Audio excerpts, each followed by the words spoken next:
nessa união, nessa unidade do corpo de Cristo, e isso é de modo indizível, prazeroso, sempre que podemos nos reunir para desfrutar dessa comunhão. Quão bom e quão suave é que os irmãos vivam em união. Alegrei-me quando me disseram, vamos à casa do Senhor, ou seja, vamos fazer isso. Então, que você se sinta à vontade para viver o desfrute desses momentos que Deus nos concedeu aqui. E vamos fazer uma leitura bem breve do capítulo 29 do livro de Jó, para que Deus possa continuar falando aos nossos corações nesta noite de agradecimento pelas vidas que fazem aniversário, minha filha Kelly, uma Sebastiana, enfim. Diz assim o livro de Jó, capítulo 29, pode ficar sentados mesmo. Os que quiserem participar, podem participar. Não, se bem que nós temos uma gravação que é meio complicada, não vai dar para ter participação por essa ocasião. Diz assim: prosseguiu Jó no seu discurso e disse: quem me dera ser como fui nos meses passados, como nos dias em que Deus me guardava, quando fazia resplandecer a sua lâmpada sobre a minha cabeça, quando eu, guiado por sua luz, caminhava pelas trevas, como fui nos dias do meu vigor, quando a amizade de Deus estava sobre a minha tenda, quando o Todo-Poderoso ainda estava comigo e os meus filhos em redor de mim, quando eu lavava os pés em leite da rocha, me corriam ribeiros de azeite, quando eu saía para a porta da cidade, na praça me era dado sentar-me, os moços me viam e se retiravam, os idosos se levantavam e se punham em pé, os príncipes reprimiam as suas palavras e punham a mão sobre a boca, a voz dos pobres emudecia e a sua língua se apegava ao paladar. Ouvindo-me algum ouvido, esse me chamava feliz, vendo-me algum olho, dava testemunho de mim, porque eu livrava os pobres que clamavam, e também o órfão que não tinha quem o socorresse. A bênção do que estava a perecer vinha sobre mim, e eu fazia rejubilar-se o coração da viúva. Eu me cobria de justiça, e esta me servia de veste, como manto e turbante era a minha equidade. Eu me fazia de olhos para o cego, de pés para o coxo. Dos necessitados era pai, e até das causas dos desconhecidos eu examinava. Eu quebrava os queixos do ímpio, e dos seus dentes lhe fazia eu cair a vítima. Eu dizia: no meu ninho expirarei, multiplicarei os meus dias como a areia. A minha raiz se estenderá até as águas, e o orvalho ficará durante a noite sobre os meus ramos. A minha honra se renovará em mim, e o meu arco se reforçará na minha mão. Os que me ouviam esperavam o meu conselho e aguardavam silêncio para ouvi-lo. Havendo eu falado, não replicavam. As minhas palavras caíam sobre eles como orvalho. Esperavam-me como a chuva, abriam a boca como a chuva de primavera. Sorria-me para eles quando não tinham confiança, e a luz do meu rosto não desprezavam. Eu lhes escolhia o caminho, assentava-me como chefe, e habitava como rei entre as suas tropas, como quem consola os que planteiam. Talvez alguém possa se perguntar o que tem a ver o livro de Jó em suas sofríveis ou insofríveis páginas, né? O que isso pode ter a ver com gratidão, que é o tema desta noite. O que tem a ver? Um homem que era, vamos dizer assim, o equivalente hoje à capa de revista como Forbes e outras, pela sua riqueza ímpar, perdeu tudo, perdeu todos os filhos, morreram todos os filhos, perdeu sua dignidade, porque a doença que ele contraiu era uma doença que o alijava, o separava, o bania da sociedade. Alguém com a lepra, que era o grau mais avançado que acometeu Jó naquela época, ele tinha que se acusar, colocando um pano na cabeça e sair gritando leproso, leproso, leproso, para ser colocado à margem da sociedade. Um homem que perdeu o seu trânsito social, empresário de alto nível, perdeu seus negócios, perdeu o apoio da esposa e estava ali numa situação de calamidade indescritível. O que isso tem a ver com a palavra gratidão? Mas se nós analisarmos tanto o capítulo que foi lido aqui do livro de Jó, quando o texto coloca o compromisso de vida dele, o que ele era para os necessitados, o que ele era para a causa para a qual ele foi chamado, a causa do Eterno, porque o próprio Deus disse dele: ele é meu servo, ele trabalha para mim, ele me pertence, e naquilo que ele é fiel e íntegro. Então, capítulo 29 está descrevendo nas palavras de Jó mais uma vez o compromisso dele de existir para a causa. E aí onde nós começamos a compreender o link que há aí entre o livro de Jó e a gratidão, porque ele descreve não só nesse capítulo, mas em vários capítulos, o comprometimento dele com a causa, e na sequência da definição do próprio Deus. Ele é comprometido com a causa, ele é comprometido de forma fiel e íntegra. Não há má versação, não há má gestão, não há uma conduta de improbidade, uma conduta de desonestidade. Ele é, quando a causa, ele é fiel e íntegro. E é engraçado, irmãos, porque quando nós vamos entender o que as pessoas entendem por gratidão, a gratidão é um palavreado do dia a dia, sem maiores consequências. Muito obrigado. Alguém disse para o outro que convidou ele para um jantar, para um banquete. Alguém que lhe fez um favor, lhe ajudou em algum momento, mas na maioria das vezes não passa disso. Mas, se nós formos entender o conceito de gratidão à luz da Bíblia, gratidão é um termo que está linkado, vamos assim dizer, com consagração. Gratidão é dedicação. A verdadeira gratidão é o comprometimento. A verdadeira gratidão é quando você olha para uma causa e aí você entende o seguinte: essa causa, ela é digna do derramar do meu sangue, se necessário for. Essa causa é digna do derramar do meu suor. Essa causa é o único sentido da minha existência. E aí é onde você vai entender por que os apóstolos, os homens de Deus, falavam de agradecimento. Quem eram as pessoas que na Bíblia definiram corretamente o termo gratidão? Quem eram essas pessoas? E ao entender quem eram essas pessoas, no meio das quais Jó brilhava, Jó, ele se destacava, você vai entender que a gratidão é exatamente quando você se converte ao único Deus que te alcançou sem você merecer, te amou primeiro.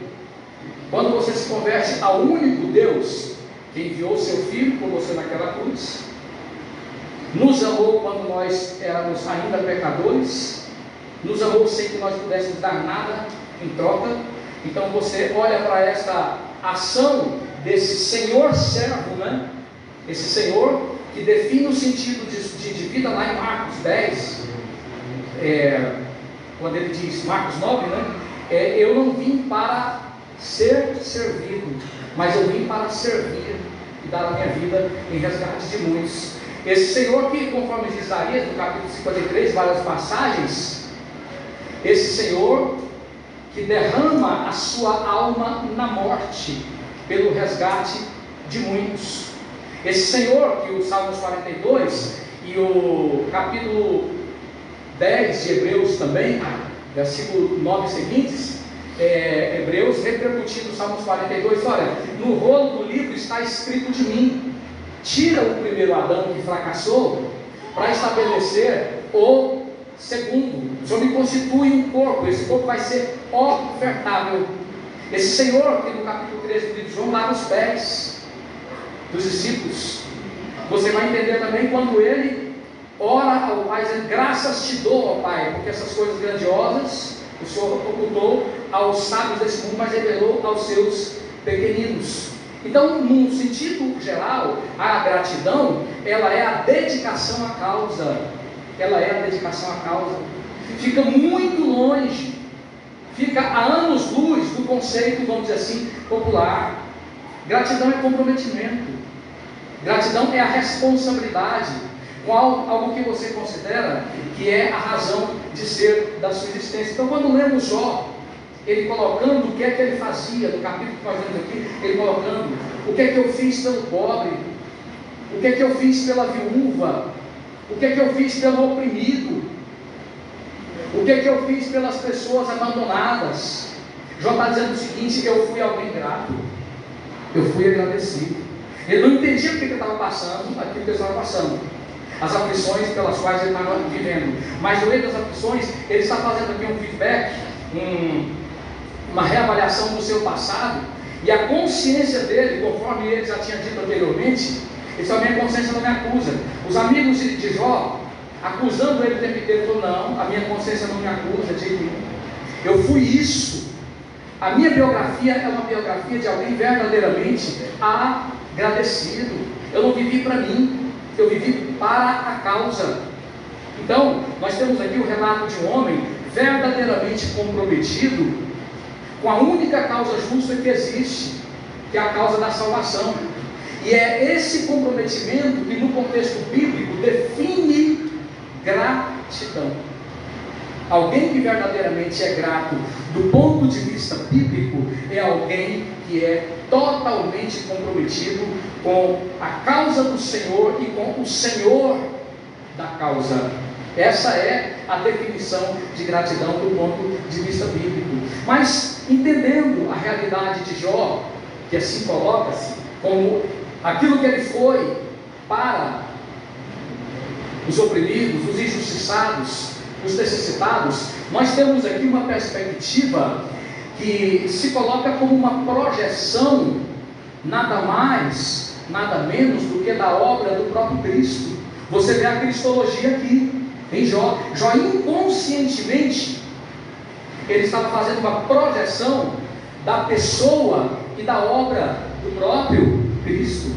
Você vê palavras como Isaías 61, quando o chamado profeta evangélico, o profeta messiânico, que foi o que mais escreveu a respeito da vinda de Cristo, ele diz: o Espírito do Senhor está sobre mim, porque o Senhor me ungiu para proclamar boas novas aos mansos, para curar os feridos de coração, para decretar a soltura dos presos, para libertar os cativos, para anunciar o ano aceitável do Senhor, o dia da ira do nosso Deus.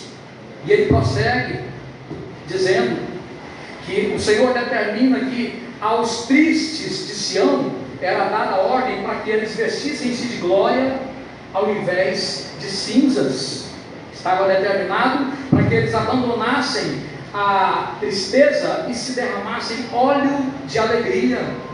E ele prossegue dizendo: a determinação é para que eles se fizessem chamar como carvalhos de justiça, para que o Senhor assim deles fosse glorificado. Então você vê esta relação clara, porque o profeta está falando do Messias. E aqui o Jó, o homem fiel e íntegro, o homem dedicado, o homem comprometido, o homem verdadeiramente responsável pelo chamado que lhe fora confiado, ele coloca nesta mesma condição a sua vida, a sua existência. Irmãos, isto tudo é muito pleno de ensino para nós, porque nós vemos uma sociedade onde as pessoas, elas não cansam de erigir altares ao seu egocentrismo, aos seus caprichos, à sua perspectiva avarenta. As pessoas podem receber tudo e nada lhes é suficiente. As pessoas são inegociáveis, são intransigentes. Vivemos uma sociedade em que os pais podem dar tudo para os filhos, isso não lhes basta. Vivemos uma sociedade em que o cônjuge pode dar tudo para o outro, isso não lhe basta. Quando se fala do aniversário, a pessoa comemora, muitas vezes nós temos esse culto à pessoa, é cultuada a pessoa. Nós somos contra a qualidade de vida, o bom humor, nós somos contra a vida social, nada disso. Mas a perspectiva humana é uma perspectiva que centraliza os caprichos do homem, que não entende gratidão do ponto de vista bíblico. E as pessoas procuram definir seus relacionamentos na tentativa, muitas vezes insana, de satisfazerem-se, de viver uma troca contínua de benesses infinitas, né? E não estão percebendo que isso aí leva as pessoas a se afastarem cada vez mais do propósito, porque a vida, o que é a vida? Qual é a definição de vida? Quando nós vemos que os homens de Deus assim se definiram, Jó, eu vivi para a causa, não entendo o que estava acontecendo, mas eu vivi para a causa, para aquilo que ele me chamou para fazer, eu vivi para isso. Então, a definição de vida para esses homens era isso. O apóstolo Paulo, em todas as cartas que ele escreve se dizendo servo, a palavra do grego é literalmente escravo. Eu vivo para a causa, não posso viver para os caprichos do meu filho, não posso viver para os caprichos da minha filha. Quem entende gratidão, entende que o que está na sua mão não é seu. Você não é dono do seu salário para você fazer o que você quer, sabia disso? Você já parou para pensar nisso? Você não é dono dos seus bens, poucos ou muitos, para você deliberar a respeito deles, esquecendo-se que aquilo é só uma licença que Deus te concedeu, e você vai ser cobrado a respeito da maneira como você administra aquilo. Aqui tem adolescentes, tem jovens. Você sabia que você não é dono do seu corpo e das demandas, vamos dizer assim, hormonais dele, eróticas dele, para você fazer o que você quer? Não é seu? Foi dada a você, é uma licença, uma outorga, uma concessão. Entender isso é viver grato a Deus. Bendize a minha alma ao Senhor e não se esqueça de nenhum dos seus benefícios. Senhor é dono, é o proprietário. E muitas pessoas não entendem isso. O salmista Davi, no Salmos 30, ele fala claramente: a vida é um favor de Deus. O que é isso aí, irmãos? Não me pertence, não é minha para eu fazer o que eu quero, não é meu para eu conduzir da maneira como eu quero. Você entende um pouco disso também? Lá nos Salmos, lá em Mateus capítulo 4, quando o diabo chega para Jesus e fala para Jesus que ele pode fazer o que ele quer. Ele, como servo, vence pela palavra, deixando bem claro que ele não pode fazer o uso que ele bem quer daquilo que está em suas mãos, o próprio Senhor Jesus. Ele vence reconhecendo o conceito exato de quê? De gratidão. Gratidão é comprometimento, guarda isso aí. Gratidão é responsabilidade com o dono de todas as coisas, que é Deus. Gratidão é você ter essa consciência: eu quero fazer, mas eu não vejo aonde que aquilo que eu quero fazer será aprovado por aquele que me deu. Eu tenho o desejo de ser isso, de fazer aquilo, mas eu não estou conseguindo entender aonde aquilo que eu quero vai poder ser apresentado a Ele como louvor, como adoração. Eu quero atender essa paixão, esse capricho da minha filha, do meu filho, mas eu não estou entendendo até que ponto isso que eu estou dando para ela, para ele, está glorificando a Deus.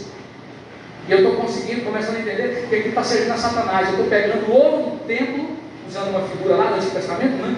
Quando os reis rebeldes cortavam o ouro do templo para fazerem suas alianças. Então, nos nossos dias também, não entendendo o conceito de gratidão, muitos maridos, muitos cônjuges, muitos pais estão cortando o ouro do templo da sua comunhão com Deus para atender o capricho dos seus filhos que estão adorando a Satanás, seus cônjuges que estão adorando o inimigo, por não entender gratidão.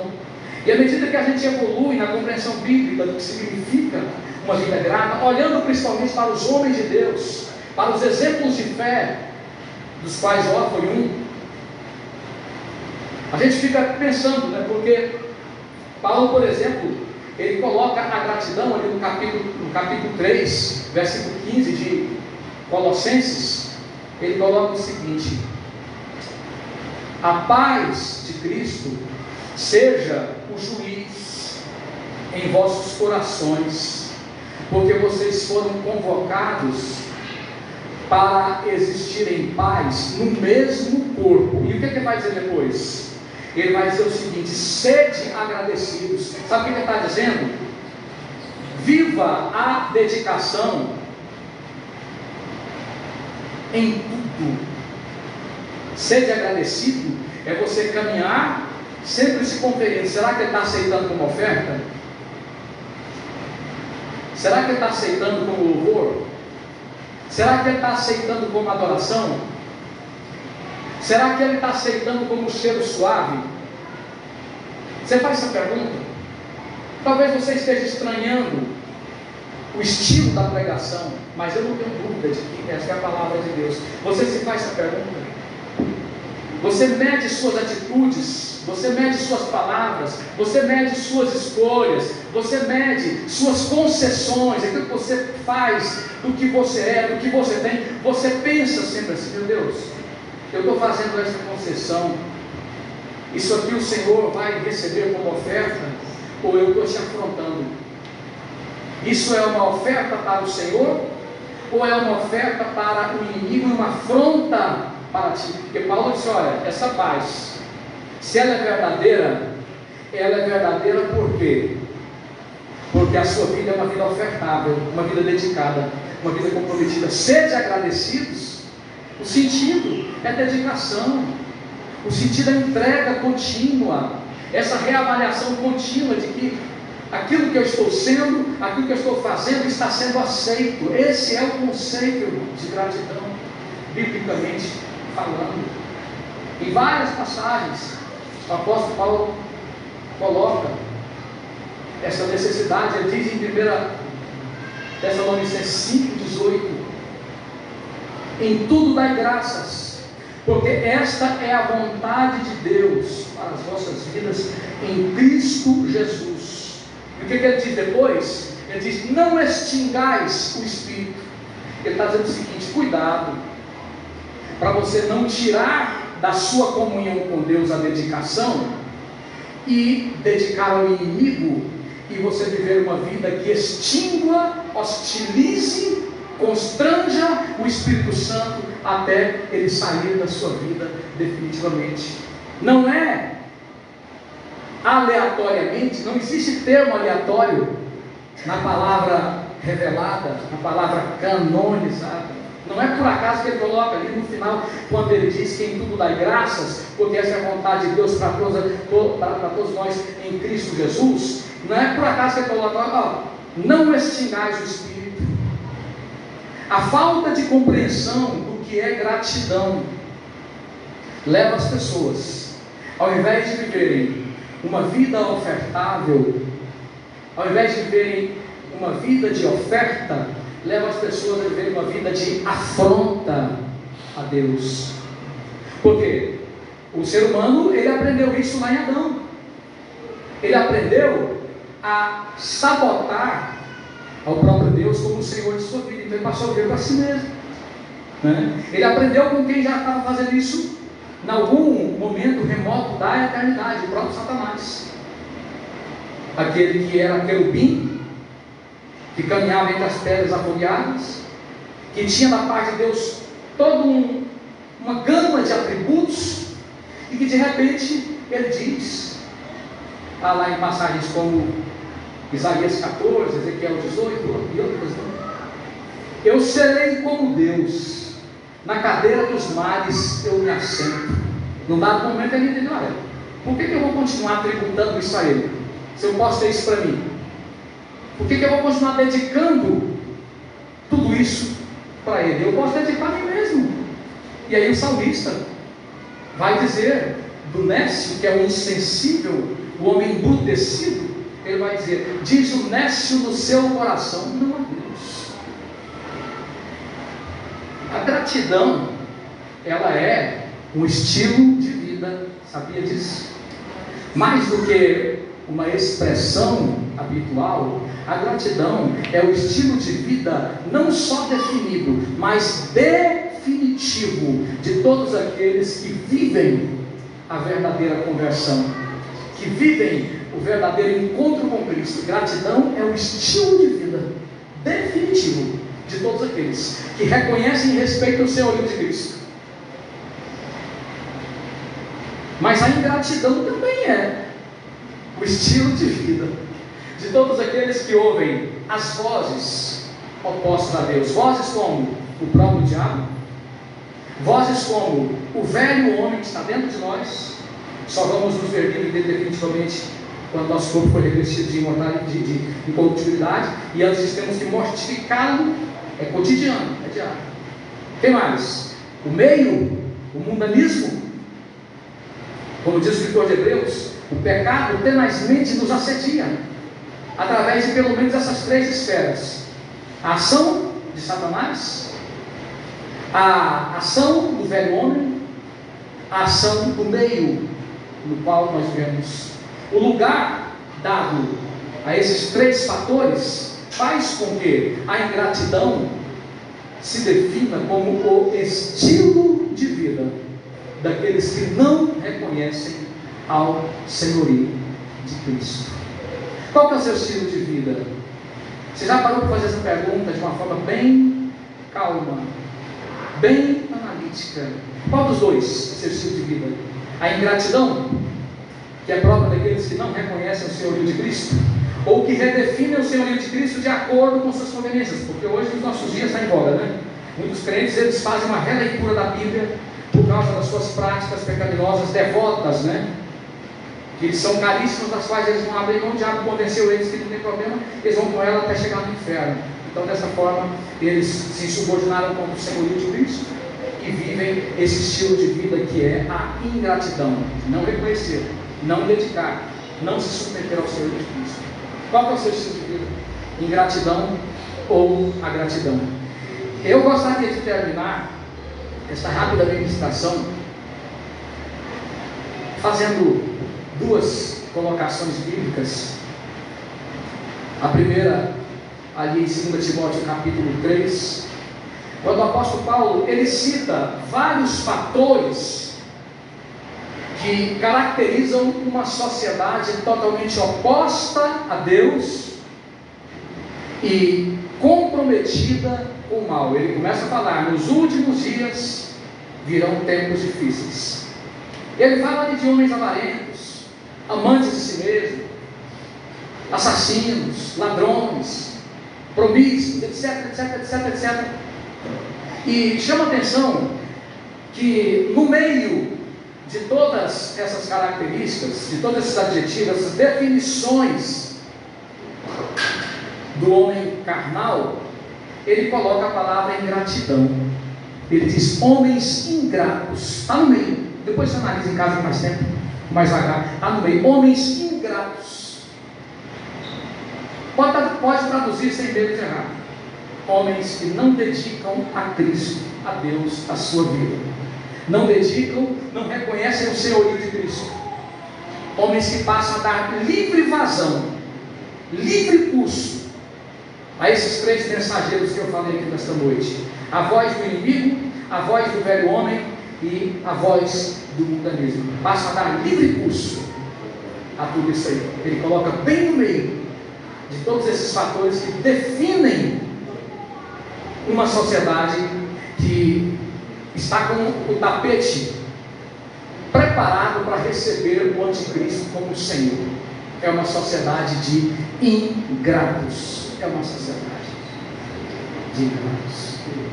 E a outra palavra que eu gostaria de deixarmos como referência, ainda em Hebreus capítulo 10, quando o próprio Senhor Jesus viveu, ele mais do que ninguém, principalmente ele viveu o sentido de gratidão. Quando ele fala da voluntariedade dele como corpo, como oferta, tira o primeiro, coloca o segundo. Foi profetizado a meu respeito, no rolo do livro está escrito de mim: tira o primeiro Adão que fracassou, que não viveu a gratidão, viveu para si mesmo e assim convidou toda a humanidade para o fracasso. Então ele fracassou, então tira o primeiro Adão e estabelece o segundo Adão, que sou eu, que não vai fracassar, que vai viver a gratidão na íntegra.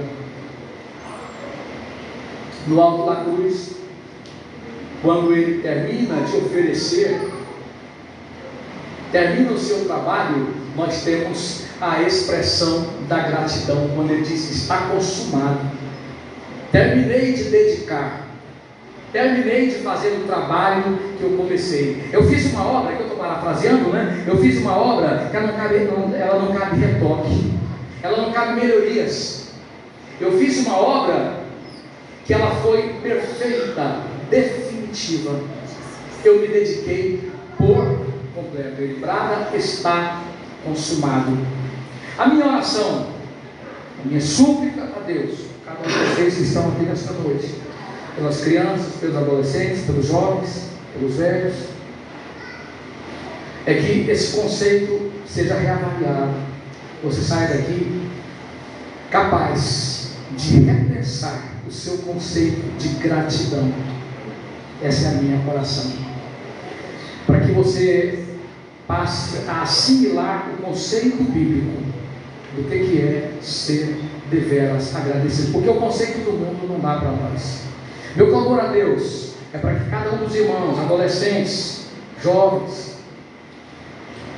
adultos, nesse mundo em que as pessoas são tentadas a viver cada vez mais para a torcida, né? As pessoas muitas vezes exageram na frente do espelho. Nada contra, viu? A pessoa tem bom gosto. O evangelho não é contra isso. Estou falando de exagero. As pessoas exageram na frente do espelho, ficam lá várias vezes. Será que esse pensamento, adolescentes, jovens, é na perspectiva da gratidão? Senhor, está bom para ti? Meu estilo, minha opção por moda, eu ofereço a ti, Espírito Santo. Está bom para o Senhor? Porque você está oferecendo para alguém, ou para Deus ou para o inimigo. Então você tem essa preocupação? A minha opção musical, minha opção de moda, de roupa, minha opção em quaisquer áreas da vida, eu dedico a ti, Senhor, diz o salmista. Sejam agradáveis as palavras da minha boca e a meditação do meu coração perante a tua face, ó Senhor, rocha minha e libertador meu. Sabe o que é isso aí? É a preocupação em ser aceito por Deus. Estamos aqui com os adolescentes, não é? A sua preocupação em ser aceita por quem? Pelos homens ou por Deus? A maioria vive e morre, e muitas vezes se mata no exagero com a estética, literalmente se mata com a preocupação de ser aceita, de ser ofertável, de ser reconhecido pelos homens. Se dedicam até a morte. Qual que é a sua preocupação? É o aplauso da plateia? É fazer bonito para a torcida? Você vai estar diante de Deus um dia para prestar contas. Você se dedica a quem e ao quê? Vamos orar nesse momento.